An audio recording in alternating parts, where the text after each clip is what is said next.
Okay, good morning, everybody. Welcome to our regular research rounds. Before I hand it over to our Associate Chair for Research, Dr. Mikalakis, I would like to respectfully acknowledge that we are located on Treaty 6 territory, a traditional gathering place for diverse Indigenous peoples, including the Cree, Blackfoot, Métis, Nakota Sioux, Iroquois, Dene, Ojibwe, Saulteaux, Anishinaabe, Inuit, and many others, whose histories, languages, and cultures continue to enrich our vibrant community. I'm really excited about our speaker today, and so without further ado, I'm going to hand it over to Evangelos to introduce her.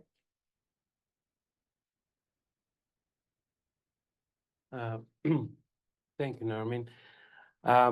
It's a day of pride for the department today because Carrie is a product of this institution. She had all her training here from medical school and residency and fellowship, and with the exception of master's that she did at Harvard School of Public Health. And she has had, as you know, she's a rheumatologist, a tremendous success in her research so far. The message of this talk is the relationship of two specialties and the emerging group of hybrid specialties. You're going to hear about rheum oncology. And in cardiology, we're trying to build a cardio-oncology division. These are rapidly growing trends everywhere. And it is compatible, I guess, with the idea that we're trying to say with the Aging Project, that at the end of the day, all the molecular interactions that we have do not have silos of specialties, but they all connect together. So Carrie is going to tell us about an effort she did to build a network to study side effects of immune checkpoint inhibitors that she was telling me, and I hadn't realized how many complications are from these oncology drugs, how many rheumatologic complications. But of course, like I said, this is not surprising because at the molecular level, that's exactly the kind of interconnectivity and relationship that exists. Carrie? Thank you, Dr. Mikalakis, and thanks to Dr. Kassam for inviting me, along with Dr. Mikalakis, to speak today. I've never presented at Grand Round, so I was quite nervous, and I couldn't quite decide what to present on. But I landed on this because I thought this topic might be interesting for different specialties within medicine. So I've titled my talks Statistical Power and Numbers, Leveraging the CanRIO Database to Better Understand Rheumatic Toxicities of Immune Checkpoint Inhibitors for Cancer. These are my disclosures. So what I hope I'll finish today's talk and leave you with today is, one, to describe common rheumatologic adverse events of immune checkpoint inhibitors for cancer, introduce CanRIO and its database, which is a Canadian national database for rheumatologic adverse events of immune checkpoint inhibitors for cancer, and explain the power of national databases in studying emerging diseases. And I'll give some examples of publications that have come from this database. So very quickly, immune checkpoint inhibitors target immune checkpoints. And these are molecules that are either on the antigen presenting cell or tumor cell side of things, or on the T cell side of things, where normally when they are activated, they actually shut off a T cell. Immune checkpoint inhibitors are generally monoclonal antibodies that target these molecules and effectively prevent the shutting down of T cells. So you get a net activation of T cells. The main targets are CTLA4, PD-1 or PD-L1, and then the newest drug on the market is an anti-LAG-3. There are many, many drugs now approved for multitudes of cancers and stages of cancers. The largest group are molecules targeting PD-1 and PD-L1. And actually interesting for especially rheumatologists, I would say pembrolizumab overtook adalimumab or Humira a couple years ago as the largest grossing drug in the world. And I think adalimumab had that on lockdown for about a decade. And you can see here, I really just want to show this slide just to show you how many cancers are being treated with immune checkpoint inhibitors. And every time I look at this list, it is growing. Basically, every month, it seems like there's a new indication for an immune checkpoint inhibitor. All right, so this class of drugs is really considered the fifth pillar in cancer care. In fact, the work behind these drugs resulted in a Nobel Prize in medicine a few years ago. The first ICI drug was approved in 2011 for the treatment of melanoma. It was ipilimumab, which is still used today, mostly in combination. And you can see here that there really haven't been very many new pillars in cancer treatment. We had surgery, radiation, cytotoxic chemotherapy, and then targeted therapy. So immunotherapy now is really taking the oncology world by storm. Impressively, 44% of US patients with cancer are eligible for ICI therapy, and about 12% actually respond to it. And 12% might not sound like a lot, but these are generally patients with late-stage malignancy. So we're talking mostly stage 4 and some stage 3. So why am I involved as a rheumatologist in treating these patients with cancer? Well, when you block inhibitory T cell signals, the idea is that you're going to turn on these T cells that will attack cancer cells. However, when you do this, you can actually promote off-target or non-tumor immunity. So these T cells can start attacking lots of organs aside from the cancer. And these collectively are called immune-related adverse events. They're graded according to the common terminology criteria for adverse events, which have been around for years and is part of adverse events reporting for oncology drugs. And they really range from mild, which is grade 1 or 2, to severe, grade 3 and 4, and then death is grade 5. These immune-related adverse events are very, very common. Most patients on these drugs will develop at least one of these side effects. So about half to 3/4, depending on the drug and the trial, develop at least one immune-related adverse event, and 10 to 30% of them develop severe adverse events. And severe means requiring hospitalization or is life-threatening or results in death. We know that combination therapy, which to date is mostly anti-CTLA-4 and anti-PD or PD-L1 inhibitors, is more likely to cause side effects, which makes sense. And then anti-CTLA-4 inhibitors tend to cause these side effects more than the anti-PD or PD-L1 ones. This figure, I think, essentially points to every organ that's there. And what I tell trainees is you can think of an organ and add itis to it, and that really has been reported as an immune-related adverse event. So I'm going to share some of the main rheumatologic immune-related adverse events. So the main one are arthralgias and myalgias, and you can see here that the range in terms of incidence is very large, 1 to 43%, and that's because these are not well-defined or well-documented in clinical trials. But the main one that we're worried about is inflammatory arthritis, which impacts about 1 to 7% of patients who are on these drugs. And we see all sorts of presentations ranging from monoarthritis. I see a lot of just hugely swollen single knees in my clinic, all the way to very classic rheumatoid arthritis appearing polyarthritis. Very rarely we'll see axial involvement, so inflammation of the spine, and quite often we'll see PMR-like reactions. Many of these patients have associated features, including tenosynovitis and enthesitis. Another common one is something called ICI-induced Sicca syndrome. It's basically dry eyes and dry mouth, except, which sounds not that big of a deal, but it can actually be very debilitating. So these patients get pain, bleeding, dysphagia, weight loss because they literally can't chew or swallow their food. And this syndrome is similar to primary Sjogren's, except we see much more xerostomia, so dry mouth, compared to dry eyes, which we generally see with primary Sjogren's. We tend not to see the extraglandular manifestations.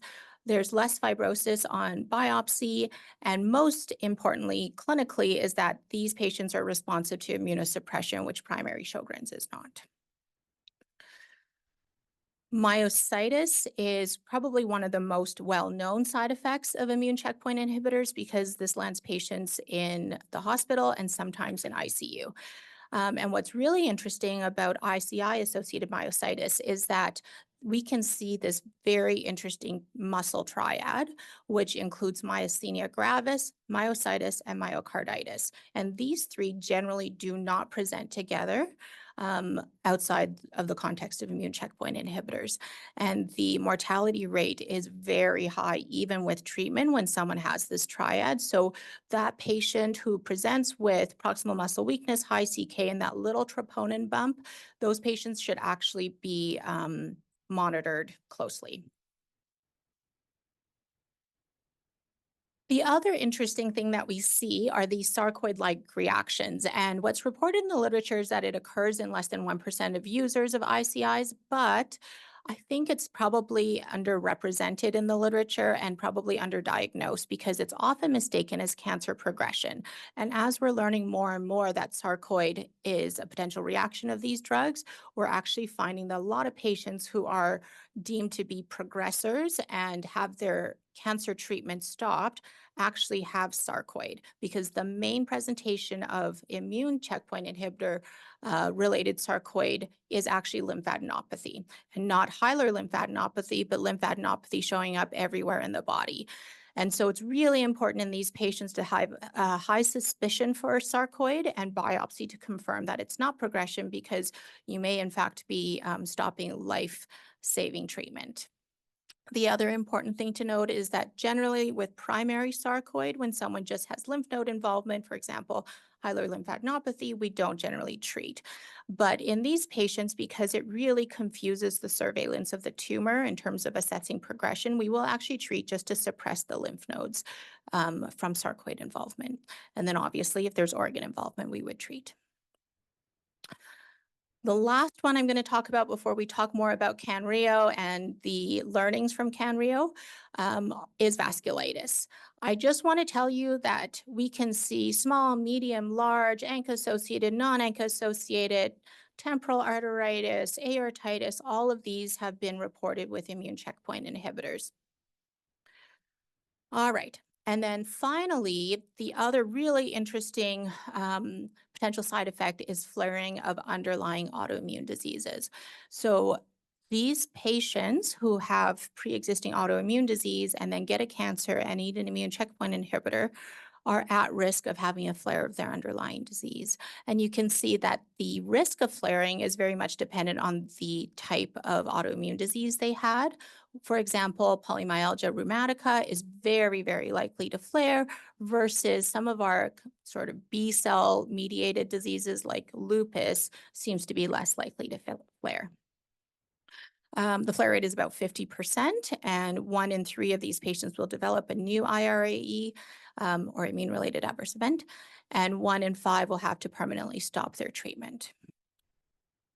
All right, so this is where I want to introduce CanRIO, because there are all these really interesting manifestations, and we don't know a ton about them. And so this CanRIO, which is the Canadian Research Group of Rheumatology and Immuno-Oncology, spans the country. We have these rheumatology and immuno-oncology clinics at pretty much all of the major academic centers in Canada. I think we're missing a couple here. And locally, there's myself and Dr. Dylan Johnson, who run the K Edmonton Clinic, Rio Clinic. So CanRIO is, like I said, a network of rheumatologists specializing in rheumatologic immune-related adverse events in Canada. We were founded in 2019. It started as a casual conversation between some researchers at the Canadian Rheumatology Association meeting. And then we actually had a formal meeting in Toronto when we really laid out our vision of this network and came to some agreements around bylaws, including membership requirements, authorship policy. And then over the years, we've developed biobanking SOPs. We have central ethics, data transfer agreements for all of the sites, and our scientific advisory committee.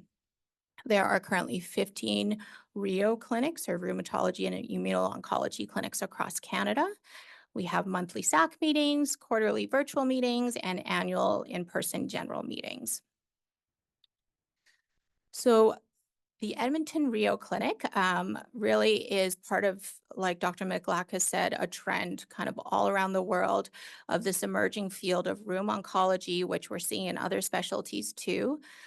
We saw our first case of ICI arthralgia in 2016. I had never seen this before.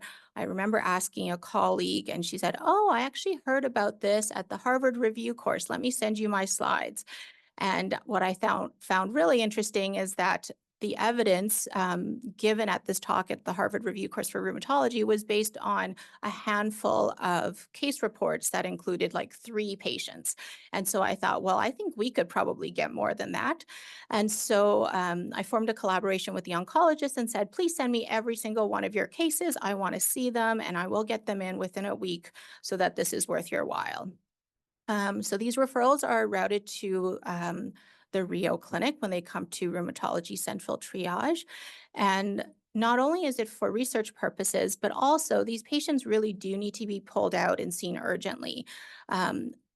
So I think most of you know rheumatology has a really long wait list right now. Even patients with slam dunk seropositive rheumatoid arthritis sometimes have to wait months to see a rheumatologist. And unfortunately, these patients who develop these side effects have their immune checkpoint inhibitor on hold. And these are life-prolonging, sometimes life-saving treatments. The other thing is that they're often put on really high doses of glucocorticoids while they're waiting to be seen. And so all the potential side effects of those drugs can be mitigated if we can put them on steroid-sparing agents. So when I first started telling the oncologist, send me these patients, I got about 10 referrals a year, and now we get about 4 a week, and we've seen about 300 total to date.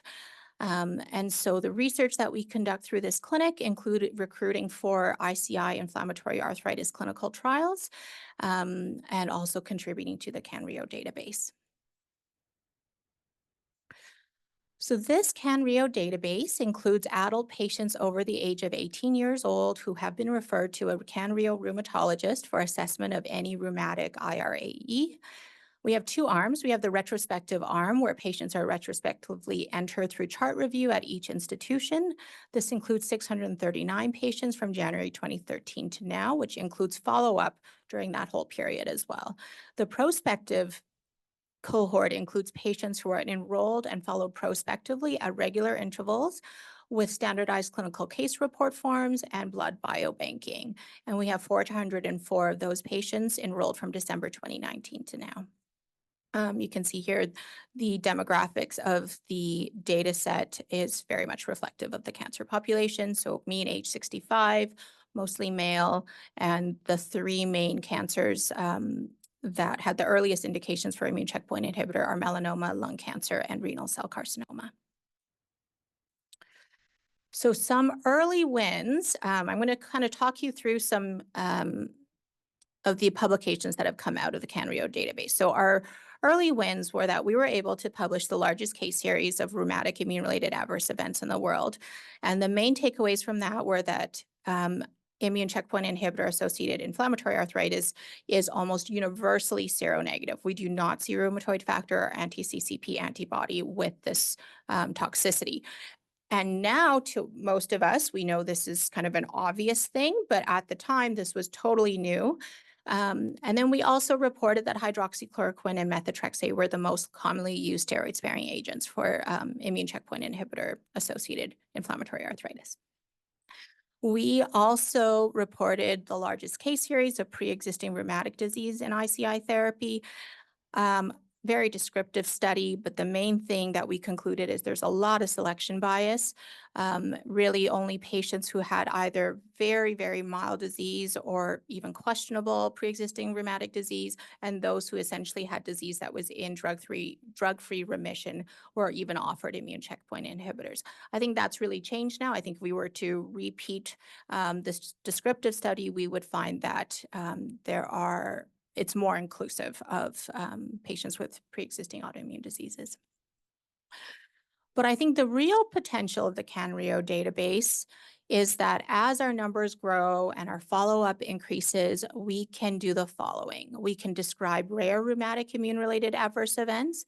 We can now start doing hypothesis testing, exploring associated factors and outcomes.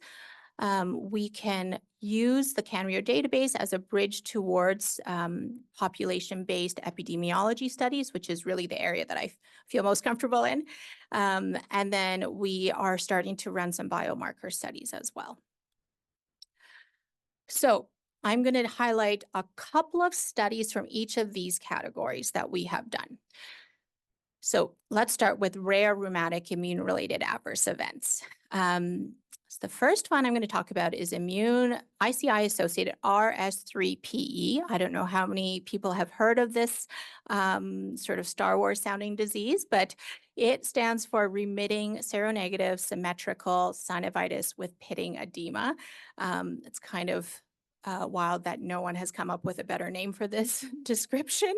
But what you can see here is that patients with this disease get not only inflammation in their small joints of the hands and feet, but they actually get a lot of subcutaneous edema and inflammation. And if you look at the Doppler ultrasound beside the photo where you see sort of this boxing glove swelling of the hand, you'll see that the inflammation isn't just around the joints, but around the tendons and in the subcutaneous area. So this is a very pathognomonic sort of presentation. And when you see it once, you'll never forget it because you just don't see this type of presentation very often. So up till CanRIO reported our cases, there were only 9 reported cases, and we actually reported 11. And what we found was that there are quite important differences between idiopathic RS3PE and immune checkpoint inhibitor-associated RS3PE. One is that it requires really high doses of glucocorticoids. So idiopathic RS3PE tends to resolve with just a whiff of prednisone. So 10, 15 milligrams, and it completely goes away. But in this cohort, almost all of our patients not only required high doses of glucocorticoids, but also the addition of a steroid-sparing agent, like a conventional DMARD. The other thing is that idiopathic RS3PE is often associated with an underlying cancer. So when you make this diagnosis in a rheumatology clinic, you start looking for an underlying cancer. And in fact, the disease goes away when you treat that cancer. So the obvious thought when you start looking at checkpoint inhibitor-associated RS3PE is that maybe this is all a paraneoplastic phenomenon related to the underlying cancer. But what we found was that every single one of these 11 patients developed this when their cancer was either in full remission or responding to treatment. So the opposite course that we would normally see with idiopathic RS3PE. The other thing is in idiopathic RS3PE, we see a very high predilection for males. However, and again, this is only 11 cases, but given that overall there are more males in our data set, we actually found there was I think our breakdown was 7 to 4 females to males, which is quite interesting as well. Okay, the next rare rheumatic IRE is ICI-associated digital ischemia. Very few case reports in the literature. I think there were 5, and we had 6 in the CanRIO database. So you can see here that patients get this violaceous hue to their fingertips, but it can actually be severe enough that they develop digital ulcers and potential for digital loss. So in all 6 of our cases, the CT angiogram did not show vasculitis. And really no clots either. They had echoes, there were no thrombi. So the etiology of this is really unclear. Also, none of these patients progressed after they stopped immune checkpoint inhibitor, which is reassuring. what I think is most interesting about these patients is that they all essentially required triple therapy, which is not how we generally treat digital ischemia. So every one of these patients required immunosuppression, vasodilation, and antiplatelet therapy, often added sequentially as they weren't responding. Fortunately, none of them required amputations, but it just shows the severity of this type of disease. And again, really unclear what's causing it when they require all three treatments. All right, shifting gears now to larger sort of hypothesis testing studies. The first one is we wanted to look at chronic ICI-IA. So we focused on ICI-associated inflammatory arthritis. We had the largest case series of these patients. Interestingly, most immune-related adverse events resolve when you stop the checkpoint inhibitor, like most drug toxicities. But the Society for Immunotherapy of Cancer published a consensus definition of chronic IRAE, which is when these toxicities persist beyond 3 months after ICI cessation. And we know anecdotally that ICI does persist after ICIs are stopped. And so in this study of 172 cases, we were actually able to look at, do Cox regression analysis, control for confounding. And what we found was 89% of immune checkpoint inhibitor associated inflammatory arthritis becomes chronic. And so this is something that will impact patients for many years, even after they're done their course of therapy. We also found that baseline associated factors include being Caucasian and having polyarthritis at presentation. Those who had chronic ICIA versus those who had acute ICIA had very similar overall survival, but interestingly, there was significantly better progression-free survival in those who had chronic ICI inflammatory arthritis. And that is actually not surprising and is in fact what we hypothesized, because we know that patients who develop these toxicities are actually going to have better tumor outcomes, probably because the drugs are having a stronger effect on their T cells. And so to extend that, it makes sense that patients who have persistent toxicities likely have persistent activation of their T cells, and so perhaps it also keeps their cancer under control. What I thought was really interesting is that even 24 months after ICIs are stopped, this is a typo, this should say time after ICI cessation, 66% of patients still under observation still had active inflammatory arthritis. So this could become a lifelong condition for some patients. The next one is focusing on pre-existing autoimmune disease. We wanted to look at the effect of immunosuppression, so baseline immunosuppression, on outcomes and flare rates. So this included 83 patients with pre-existing rheumatic disease treated with ICI therapy. 44 were on baseline immunosuppression for their rheumatic disease and 39 were not. And what was interesting is that those patients on baseline immunosuppression were actually much more likely to flare, with an odds ratio of 4 than those who are not on baseline immunosuppression. So I don't think this is because immunosuppression causes increased risk of flare. I think this has to do with selection bias and confounding by indication. So those patients who had more severe rheumatic disease were on baseline immunosuppression and were probably more likely to flare. We also found that those patients on baseline immunosuppression were less likely to develop a new unrelated IRAE. This is not surprising, and in fact, there are clinical trials that are now testing combination immune checkpoint inhibitors with biologic immunosuppression to reduce the risk of immune-related adverse events. Okay, shifting gears to what I find most exciting are the population studies. So you can't do a population study with a database, right? These are voluntarily registered patients. And to date, there are actually no population level studies on rheumatic immune-related adverse events. And that, I think, is mainly because there are no validated case definitions of rheumatic IRAEs using administrative health data. And you cannot assume that validated definitions for, say, rheumatoid arthritis would also be validated to pick up ICI inflammatory arthritis.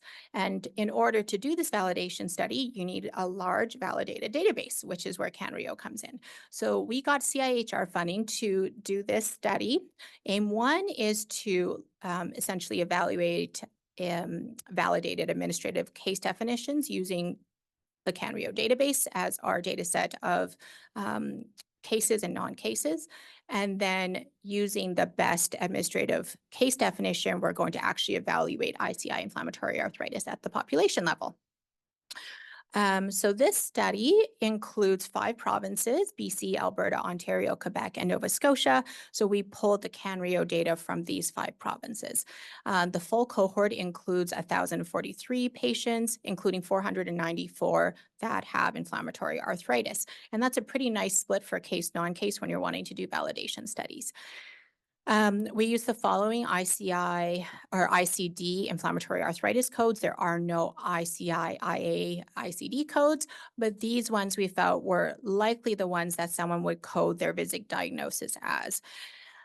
Using these ICD-9 and ICD-10 codes, we are going to test certain algorithms using combinations of these codes to see how sensitive and specific they are. So they're listed here, but they're basically a combination of outpatient physician claims codes and hospitalization codes. So we've actually already done this with the Alberta cases. Using just the simplest algorithm, which is at least one outpatient physician claims code, and we have a bunch of inclusion/exclusion criteria to make this more valid. We have already achieved 83% sensitivity and 88% specificity. As we test more of them, we think that we'll be able to increase those measurements. And so now we have a very good chance we're going to have a valid case definition and move on to the AIM-2 parts of the study. And so the first aim of, or sub-aim of, once we have this validated definition, is that we can finally actually determine incidence rate. Up till now, as you can see, the ranges I've been showing you are just huge and really non-informative. Based on sort of a median of those reported rates, we estimate that we're going to have about 6,000 cases of inflammatory arthritis based on the number of ICI users in the 5 provinces. So we're jumping from doing studies on 170 patients, which is the largest in the world, to now being able to do studies on 6,000 cases with all the information on associated comorbidities and long-term outcomes. So I think this is really exciting. And so once we have those cases, we can start looking at predictors, including which ICI drugs tend to cause it. Are there certain cancers associated with this outcome? We can look at demographics, comorbidities, and lab values that might predict someone developing ICI-IA. We can also start looking at outcomes. So rheumatoid arthritis, for example, is associated with increased cardiovascular risk, increased fracture risk, and increased infection risk. So we can look at all of these outcomes now using this population-based data set. All right, so after this, we're going to plan to do something similar with ICI myositis. It's, I think, super exciting that our database could have enough cases to do a validation study on such a rare condition. And so we have over 90 cases. This manuscript is currently being written, and about 1,000 non-cases. And this might seem like it's not enough, but if you do power analysis, we actually can achieve sensitivity of 80% and specificity of 90% with 5% upper and lower bounds, even with just 90 cases. So I think that's quite exciting that we could actually enter this population based study realm even on rare diseases like this. So we have actually already conducted population-based studies. We've looked at fractures in ICI therapy. This nice figure is made by my PhD student, Manar Al-Sayed, and our hypothesis, this is part of our hypothesis paper that was published this year, is that T-cell activation stimulates the production of pro-inflammatory cytokines, which is a potent stimulator of the secretion of RANK-L. RANK-L is the main stimulator of osteoclastic maturation, and so we hypothesized that ICI therapy could cause osteoporosis and fractures. Osteoporosis and fractures are not known side effects of immune checkpoint inhibitors at this time. In Alberta, we used the Alberta Cancer Registry, and we pulled all the ICI users for any cancer between the years of 2010 to 2019. We had 1,600. This number is around 6,000 now because the number of ICI indications has grown exponentially. We then linked these cases to Alberta's healthcare administrative databases, and we included everyone who had at least 1 year of follow-up. So what we found, and this is the bottom line, is that fractures increased over twofold in the year after they started immune checkpoint inhibitors. The risk factors were, as expected, females, prior fracture, and osteoporosis medication exposure, and I think that adds some internal validity to this study. Unfortunately, in this study, we didn't have bone mets data, and we had somewhat limited sample size. So with my colleagues at MD Anderson, we repeated a similar study using the Optum database, which is a health insurance database in the States. And this time we limited it to just those who had melanoma, because melanoma tends to not go to bone as often as some of the other cancers, for example, lung and prostate, which are using immune checkpoint inhibitors a lot. This included over 3,000 patients. And again, we found that fractures increased about 80% in the first year. And in comparison to our study, the, patients with melanoma tend to be a bit younger than patients with lung cancer. And so maybe that is the reason for a slightly lower hazard ratio for fractures. In the study, we found even in year 2, that risk was maintained.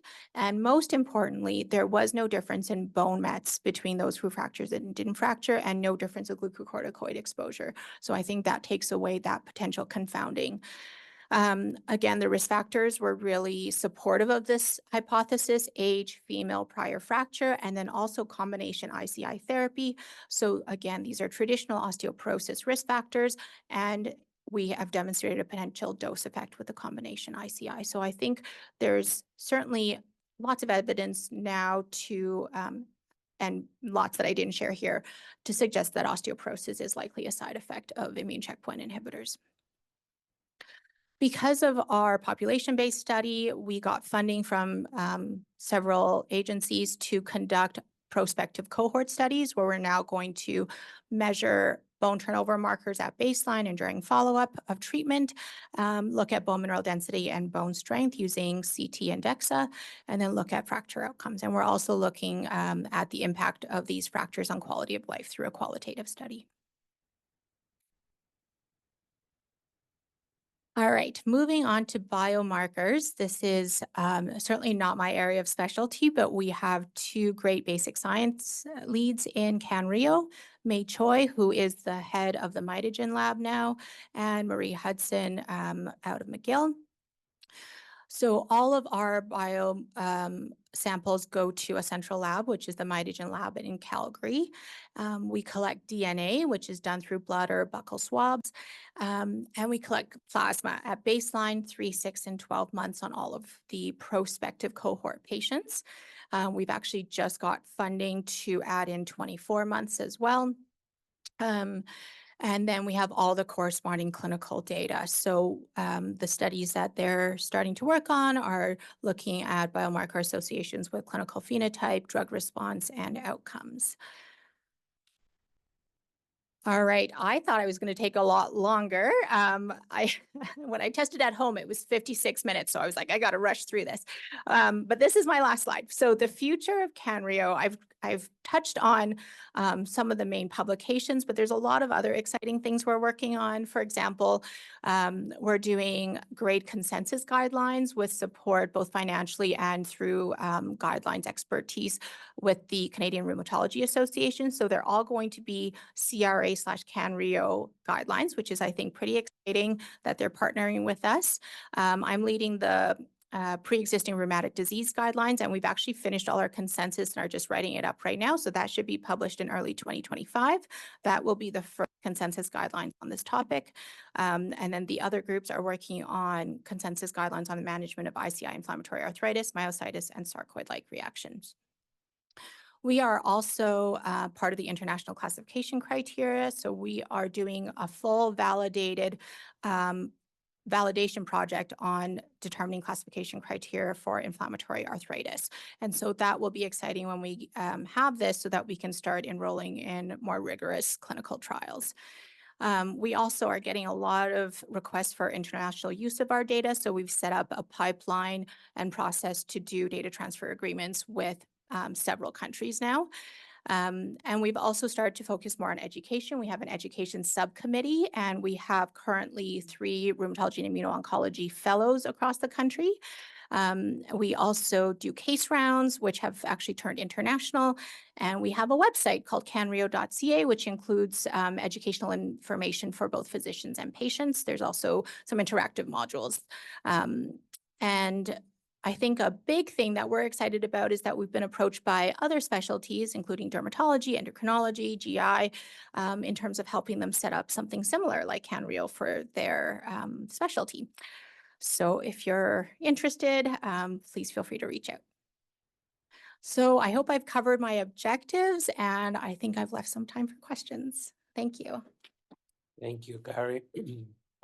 What a beautiful example of a young faculty success story. I want to start with the point I made when I introduced you, because your talk reminds me of the talks that we hear from Toronto and McGill people that are at your stage and go, oh my God, look at what they have achieved. Of course, they are in Toronto and McGill or Stanford and Chicago, but of course they wouldn't come here. You know, we struggle to recruit them, and nobody wants to come to Edmonton yet. But I think the message is for the divisional directors that may be listening to have their eyes open to identify medical students and residents. And I'm talking, to my experience, R1 residents, to find them, guide them, and prep them to be faculty members here. So we build our strength from within. And that's not necessarily bad, which is similar to your course, to your career, because I believe you wanted to be a transplant liver hepatologist, and then you had your baby, and then you became rheumatologist, and then look what happened. And I wanted to be a neurosurgeon, and of course I couldn't. And then I wanted to be a nephrologist, and then I couldn't. And then I became a cardiologist, and I do okay. So it's I think it's a message of paying attention and opening pathways early on to the people that deserve this. So that's my main message. My first question before, and I would need your help if there's questions for the audience, is you have your largest evolving database, so you do have the most responsibility to identify precision health pathways for this people, and you have the database. But from what I've seen, a big mistake that people do when they build a database is, okay, we get the blood and the DNA and we park it there, and then 5 years later, we're going to figure out how to analyze it. It doesn't work like that. You have to see what your questions would be and specifically select the people, the type of blood that you get, and what you do with it. So are you working on this direction? Because to me, that's the biggest impact from this would come and say, okay, look at this profile. And I don't think it's probably going to be genetic, because these cells are epigenetically altered. It's going to be an epigenetic, and it's going to be a proteomic profile. So yet you cannot just say, okay, these 3 obscure proteins that nobody ever checks are a biomarker. You have to have things that anybody could do. And now there are platforms of epigenetic biomarkers like DNA methylation that we want to do in the aging project, and proteomics that you can do a focus thing. And then you say, okay, this platform that costs $70 per patient. If you run it and you get this profile, then your patient should not get an immune checkpoint inhibitor. So how are you thinking, or your group's thinking, going in this direction to be proactive and not reactive later? Yeah. That's a great question. And that's exactly one of the problems that we're facing, is that when we started this, we're like, let's biobank. And so we decided we were going to biobank DNA and plasma without really knowing what questions we were going to ask. And actually, just a few months ago, we had the opportunity to piggyback some of our samples to a big batch that was going to the States, and they were going to do proteomic studies on a wide variety of inflammatory arthritis patients. And I was super excited because now we have a control group. That's one of the downsides of CanRIO, is that we actually don't have a control group of people who have no rheumatic side effects, right? But unfortunately, what they needed was serum. And so all of our samples were non-compatible, and we easily could have collected serum and plasma in all these patients, and we didn't. So that's something that we're learning now, is like, let's have a really good idea of what our question is and make sure we're collecting the right samples, but also the right clinical outcomes to answer the questions we want. So that is exactly what you're saying. That is one of the learning points that we're going through right now. And that's such a missed opportunity for us, because running one of the arrays was actually going to cost like $1,000 per sample, and we were going to be able to do it for free and piggyback on this study. Yeah, so that's kind of what I have to say. Don't leave these things. This is not a question for basic scientists that usually tend to receive that. Is the assumption that, oh, I'm a clinician. No, the basic scientists know more. No, these questions are clinical questions. You need to tell them what to do. Don't expect from basic scientists to tell you, oh, this is what I think you should do. Which is what we teach in our translational medicine course. And I'm disappointed that you didn't come through it, because that would have confirmed what we wanted to do. Are there any questions from here, Narmin? Thanks.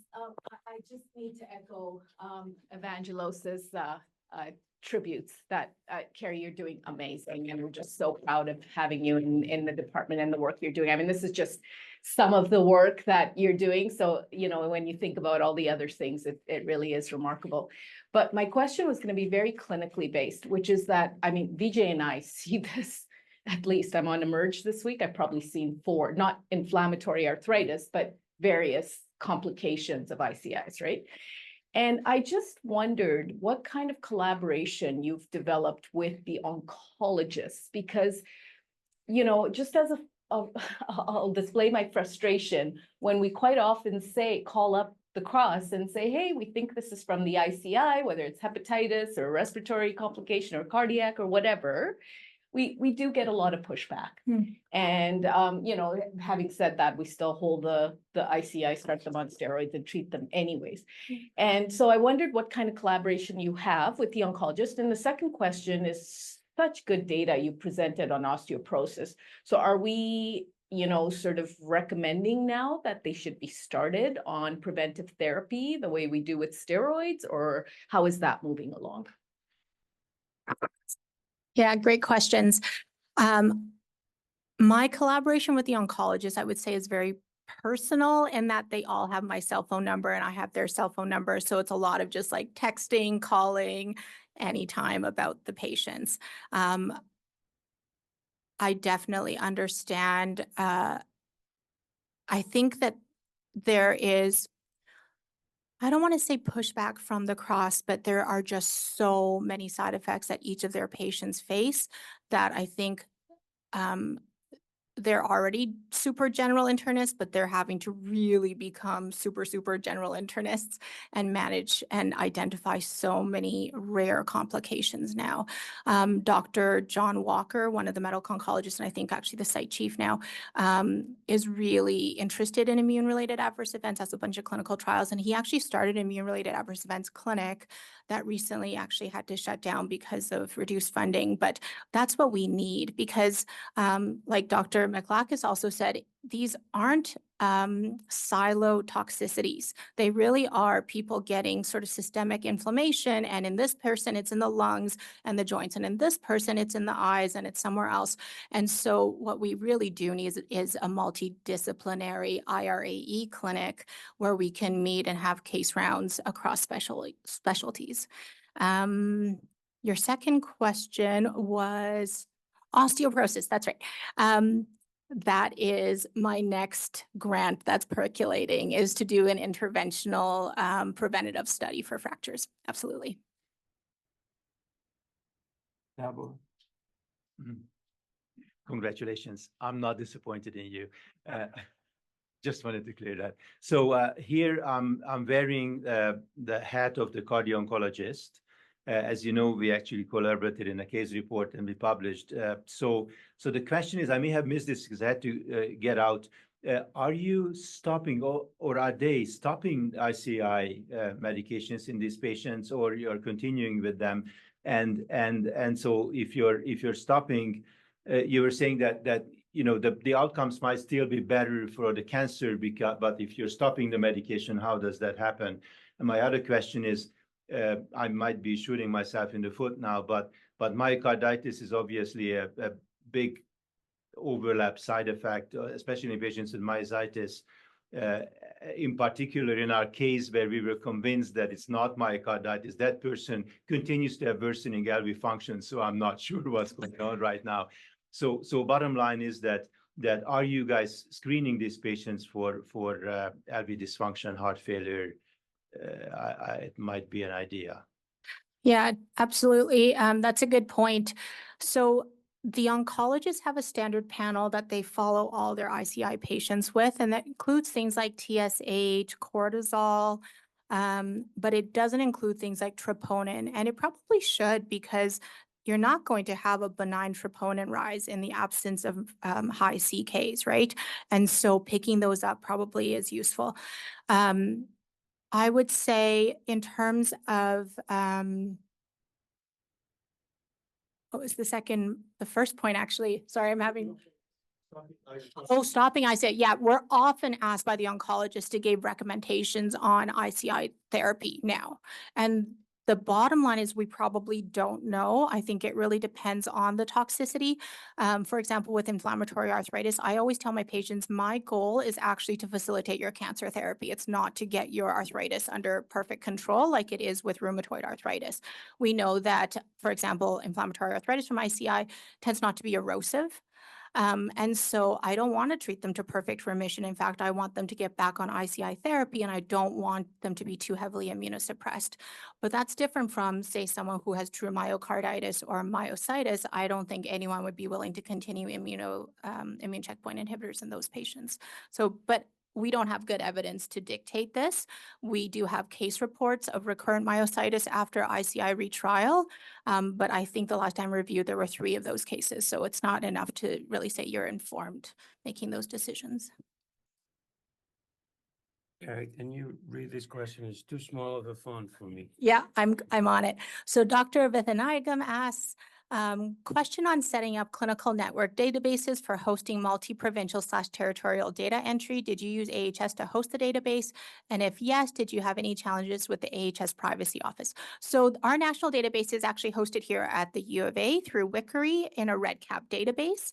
The nice thing about using REDCap is that you can set up separate sites. And so until a site has a data transfer agreement, they actually can already be entering, and then there's no crosstalk between the sites.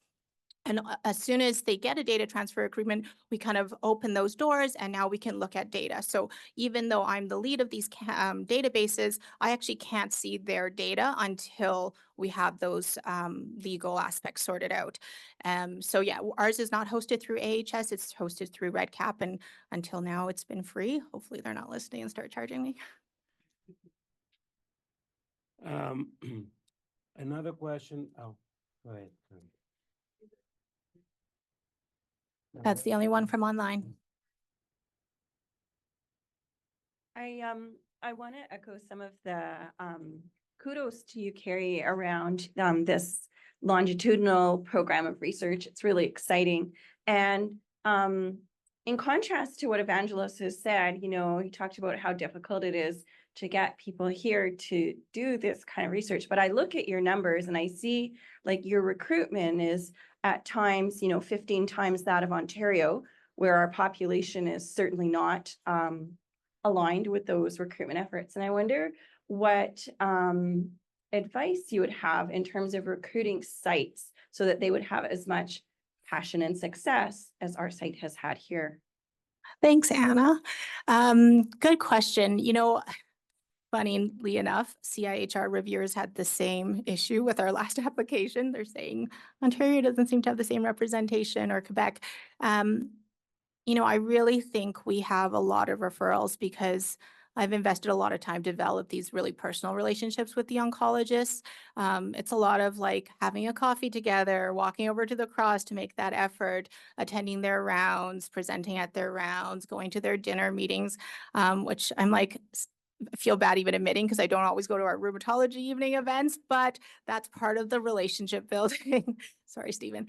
To establish that collaboration so that we all have each other's cell phones, so that they don't feel like, oh, I'm ditching a referral and into the abyss and who knows when they're going to get seen. It's very much like, Carrie, please see this patient, and then, you know, we get it done. So I think it's just investing that time.